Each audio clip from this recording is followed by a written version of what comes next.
अस्सलामुअलैकुम students, welcome to my channel make education easy. Students, आज हमने नेक्स्ट चैप्टर स्टार्ट किया है, दैट इज़ बायोकेमिस्ट्री। और आज हम इस चैप्टर का जर्नल जो है वो इंट्रोडक्शन देखेंगे कि हम इस चैप्टर में क्या क्या स्टडी करेंगे। तो बायोकेमिस्ट्री में मेनली हमारे पास carbohydrates, proteins, lipids, nucleic acid, ये सारी चीज़ें हमारे पास जो हैं वो आती हैं। तो मेनली हमने क्या पढ़ना है, हमें पता है कि हमारी बॉडी को एनर्जी लेने के लिए, ठीक है, हमारी बॉडी की एनर्जी के लिए किसी सब्सटेंसेस की ज़रूरत होती है। तो हमारी बॉडी में जो एनर्जी स्टोर होती है वो डिफरेंट फॉर्म में स्टोर होती है। अब जिन फॉर्म्स में हमारी बॉडी में एनर्जी स्टोर होती है, हमारे बॉडी में कार्ब्स, कार्बोहाइड्रेट्स की फॉर्म में एनर्जी स्टोर होती है, ठीक है, प्रोटीन की फॉर्म में एनर्जी स्टोर होती है, ठीक है, उसके अलावा हमारे पास लिपिड्स की फॉर्म में एनर्जी स्टोर होती है। तो इन चीज़ों की फॉर्म में हमारे पास लिपिड्स में हमारे पास फैट्स भी आ जाते हैं। तो इन फॉर्म्स में हमारी बॉडी में एनर्जी स्टोर होती है। इसके अलावा हमारे पास विटामिन्स और आते हैं, मिनरल्स आते हैं, फाइबर्स आते हैं। ये सारी चीज़ें मिल के हमारी बॉडी का एक जो है वो मेकअप बनाती हैं। तो अब इस चैप्टर में हमने कार्ब्स पढ़ेंगे, हमने प्रोटीन्स पढ़नी है, लिपिड्स पढ़नी है। लिपिड्स को हम जनरली जो है वो फैट्स का नेम भी देते हैं, ठीक है। अब अगर हम कार्बोहाइड्रेट्स की जनरल बात करें तो कार्बोहाइड्रेट्स हमारे पास बहुत अबंडेंट क्लास है ऑर्गेनिक कंपाउंड्स, यानी बहुत इंपॉर्टेंट है हमारी बॉडी के लिए। कार्बोहाइड्रेट्स बहुत अबंडेंट क्लास है, ये ऑर्गेनिक कंपाउंड में आती है, ठीक है। उसके अलावा हमारे पास अगर हम इसकी क्लासिफिकेशन की बात करें तो कार्बोहाइड्रेट्स को हमें आगे से 3 टाइप्स में जो है वो क्लासीफाई किया गया है। कार्बोहाइड्रेट्स को 3 टाइप्स में हमने क्लासीफाई किया है, जो कि हमारे पास मोनोसेकेराइड, ओलिगोसेकेराइड और पॉलीसेकेराइड है। वो हम नेक्स्ट जो है वो डिटेल वाइज पढ़ेंगे। उसके अलावा हम जो है कार्बोहाइड्रेट्स में इसकी क्लासिफिकेशन के अलावा और जो हम चीज़ पढ़ेंगे वो पढ़ेंगे इसके सोर्सेज, ठीक है, कि कार्बोहाइड्रेट्स हम कहाँ कहाँ से ले सकते हैं, सोर्सेज क्या हैं, कौन सी हम ऐसी चीज़ें खाएं, कौन से हमारे पास फूड है जिसके थ्रू हम जो है कार्बोहाइड्रेट अपने अंदर ले सकते हैं। तो वो हो जाएंगे हमारे पास इसके सोर्सेज। इसके अलावा उसके यूजेस, ठीक है, सोर्सेज यानी कार्बोहाइड्रेट और बॉडी में क्या क्या मेन फंक्शन है जो कार्बोहाइड्रेट्स की वजह से हमारी बॉडी में हो रहे हैं, ठीक है। तो ये बहुत इंपॉर्टेंट पॉइंट्स हैं, ये सब हम जो है वो डिस्कस करेंगे। नेक्स्ट हमारे पास जो है वो प्रोटीन्स है। प्रोटीन्स भी एज सेम एज कार्बोहाइड्रेट हमारी बहुत नेसेसरी है हमारे लिए, ठीक है।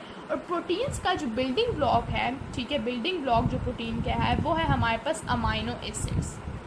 अमाइनो एसिड्स को हम प्रोटीन का बिल्डिंग ब्लॉक कहते हैं, ठीक है, यानी कि प्रोटीन हमारे पास अमाइनो एसिड से मिलकर बनते हैं, ठीक है। पूरी एक चेन होती है हमारे पास। और अगर मैं आप लोगों को अमाइनो एसिड का जर्नल फार्मूला बताऊं तो वो फार्मूला है हमारे पास CRHCOOH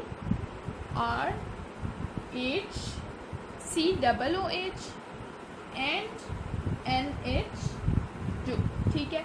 अब ये हमारे पास होल मैंने जो है इसका फार्मूला लिखा है। अब आप देख सकते हैं कि हमारे पास यहाँ पे ये जो है कार्बोक्सिलिक ग्रुप अटैच है। हम आप लोगों को ऑलरेडी पता है, हमने ऑर्गेनिक केमिस्ट्री में पढ़े हैं सारे फंक्शनल ग्रुप। ये हमारे पास जो है वो NH2, ये हमारे पास जो है वो अमाइनो ग्रुप है, ठीक है। ये हमारे पास जो है वो सेंट्रल कार्बन एटम है, एक हाइड्रोजन है। और ये जो R है, ये R डिनोट करता है साइड ऑफ चेन, कि यहाँ पे हम कौन सा जो है मॉलिक्यूल लगेगा और फिर उसी तरह अमाइनो एसिड यानी प्रोटीन्स के नेम चेंज होते जाते हैं। यहाँ R की जगह जब हम कुछ और हम NH3 पुट करें या हम H ही पुट करें, तो जिस तरह हम ये R हमारे पास चेन होते जाएगा, ये R की चेन बढ़ती जाएगी, उसी हिसाब से हमारे अमाइनो एसिड का नेम जो है वो चेंज होता जाएगा। और इसी तरह हमारे पास पूरी सीरीज़ आती जाती है अमाइनो एसिड, ठीक है। उसके अलावा हमारे पास अमाइनो एसिड्स के भी हम सोर्सेज पढ़ते हैं कि हमें जो है वो मीट से, फिश से, एग्स से, मिल्क से, चीज़ से, इन सारी चीज़ों से जो है वो हम प्रोटीन्स लेते हैं, ठीक है। तो ये चीज़ हमारे पास प्रोटीन्स की आ गई। नेक्स्ट हमारे पास जो है वो लिपिड्स है। और मैंने पहले आपको बताया कि लिपिड्स को हम जो दूसरा नेम देते हैं वो हम देते हैं फैटी एसिड्स, ठीक है। लिपिड्स को हम फैटी एसिड्स भी कहते हैं। लिपिड्स हमारे पास फैटी एसिड्स भी होते हैं, इनका सेकेंड नेम फैट्स या फैटी एसिड्स हम इनको बोलते हैं। अब लिपिड्स में हमारे पास, उसके अलावा लिपिड्स में जो हमारे पास लिपिड में क्या क्या चीज़ इंक्लूड होती है, लिपिड में हमारे पास कोलेस्ट्रॉल आ जाता है, लिपिड्स में हमारे पास बहुत सारे विटामिन आते हैं, लिपिड्स में हमारे पास जो हमारी सेल मेम्ब्रेन के जो कंपोनेंट्स हैं जिनको हम फॉस्फोलिपिड, हम ऑलरेडी हम बायोलॉजी में पढ़ते हैं फॉस्फोलिपिड्स को, तो वो सब कुछ भी हमारे पास जो है वो लिपिड्स यानी फैट्स में आते हैं। फैट्स में भी आगे से हमारे पास टाइप्स होती हैं, ठीक है।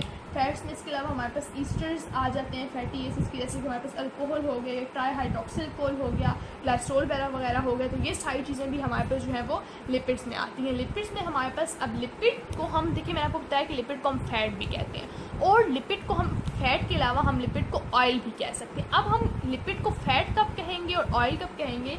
जब हमारे पास लिपिड को हम फैट तब कहेंगे जब वो रूम टेम्परेचर पे सॉलिड होगा, ठीक है। अगर लिपिड हमारे पास सॉलिड है रूम टेम्परेचर पे तो वो हमारे पास कहलाएगा फैट। लेकिन लिपिड अगर लिक्विड है रूम टेम्परेचर पे तो वो हमारे पास कहलाएगा ऑयल। तो ये मेन डिफरेंस है, आप लोगों ने ये भी अपने माइंड में रखना है। उसके अलावा लिपिड्स के भी हमारे पास बहुत सारे सोर्सेज हैं, ठीक है। लिपिड्स के भी हमारे पास बहुत सारे यूज़ हैं। लिपिड्स हम मेनली जो है वो corn, cotton, groundnut, coconut, olive oil, इन चीज़ों से हमारे पास जो है वो लिपिड आता है। तो मेनली जिस तरह कार्बोहाइड्रेट्स के, प्रोटीन्स के, सबके सोर्सेज हैं, ठीक है। तो मेनली हम चैप्टर डिस्कस करेंगे, हम कार्बोहाइड्रेट से स्टार्ट करेंगे तो उसमें हम ये सारी चीज़ें पढ़ेंगे। उसके अलावा हमारे पास जो एक और मेन चीज़ आती है वो आता है हमारे पास न्यूक्लिक एसिड।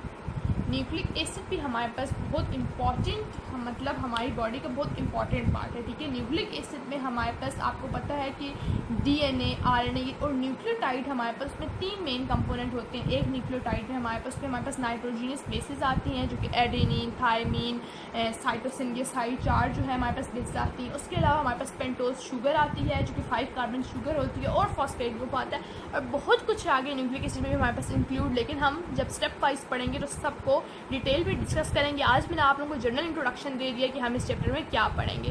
तो आई होप सो आज की वीडियो आपको अच्छी लगी होगी और अगर आपको वीडियोस अच्छी लगती हैं तो वीडियो को लाइक करें, चैनल को सब्सक्राइब करें, अपने फ्रेंड्स के साथ शेयर भी करें। नेक्स्ट वीडियो में आपसे मिलूंगी, तब तक के लिए अल्लाह हाफ़िज़।